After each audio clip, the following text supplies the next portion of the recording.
Panthers didn't use Marx directly that much. They did use Fanon.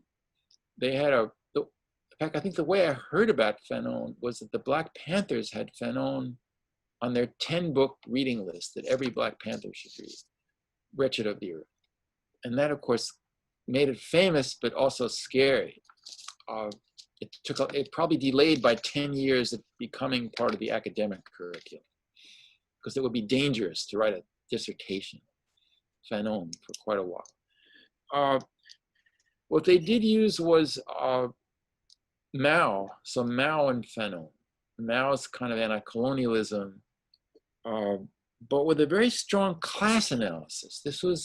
There were a lot of left-wing Black nationalist movements at that time, but the Panthers distinguished themselves. I mean, I can remember being yelled at by this was before I was a Marxist humanist. This Black Panther guy said, "You should stop coming to our rallies so much and go out and organize the white workers." And I said to him, "No, the white workers are racist," the typical thing. And he started yelling at me and so on. So in that sense, they used Marxian class categories as they understood them. When they did use Marx was in the 30s, because Marx and Engels on the Civil War in the United States was translated and published about 1935 into English. And W.E.B. Du Bois also wrote about it about the same year in his famous book, Black Reconstruction. So that put it in the forefront, and there was the issue, because the Civil War was seen as an example of white workers uniting with Blacks, because don't forget, most of the soldiers were working class. When the white soldiers went off to war, they were kind of grudging. They were like, yeah, we'll keep the Union together. Lincoln himself was even saying, we might keep slavery, we just want to keep them in the Union. But by the end of the war, the white soldiers were singing John Brown's Body, which is a song of the radical abolitionists as they marched into battle. So they had been radicalized by the experience of the war. And the 30s was also, that's really the second major time in our history when on a mass scale you have white and Black labor uniting, because these new trade unions that were finally successful in the 1930s, they see, the old unions, like the old Carpenters Union and even the Steelworkers Union, they excluded Blacks.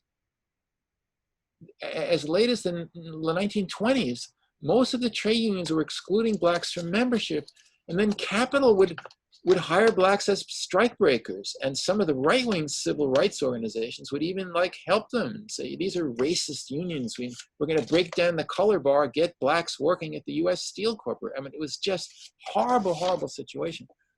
But in the 30s, these new unions that came up under very slight left-wing influence, they admitted Blacks, and they also they joined the communists and other radical parties as the first group in our society to say you could be expelled for open expressions of racism. So if a worker, a union member, expressed open racism or behaved in an openly racist manner, in principle, that person could be expelled from the union. It was in the written rules.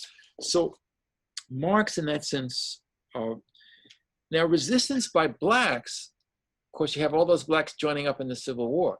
They came home with their arms, and it took a couple years to disarm them. So streetcars and buses in the South were integrated in the 1860s and 70s, and then again in the 1950s and 60s. But one of the most significant things was a certain number of Blacks got land. I mean, the radical program was to divide up the landed estates and give 40 acres and a mule to each former enslaved family. That didn't happen, but there are many places where Blacks ended up with land. And one of the founders of Marxist humanism, Charles Denby, let's see,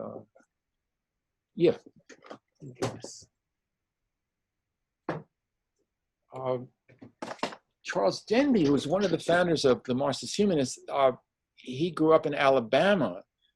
He was born in 1910.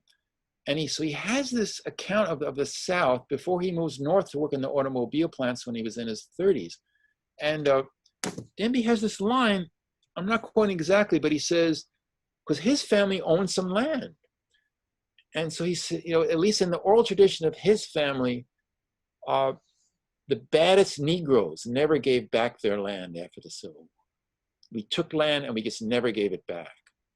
Um, and so there is that. It's not on the scale of anything like a Quilombo, but there are Black communities. One of the places that existed was the Sea Islands of Georgia, um, where Blacks got land, and it was a somewhat independent Black community for many, many years.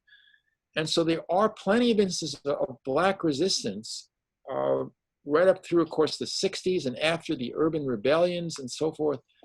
And sometimes it's independent of whites and really having nothing to do with whites, and whites are not part of supporting it very much. And then other times it's in solidarity with white labor. The 3 times it's in solidarity with white labor, I mentioned 2 of them, the Civil War period and then the 1930s. The 3rd time is during the 1890s and early 20th century, this farmers movement called the Populists. They were not right-wing populists, but left-wing populists. And they had Black members as well as white members in places like Georgia. And they had millions of members of both races.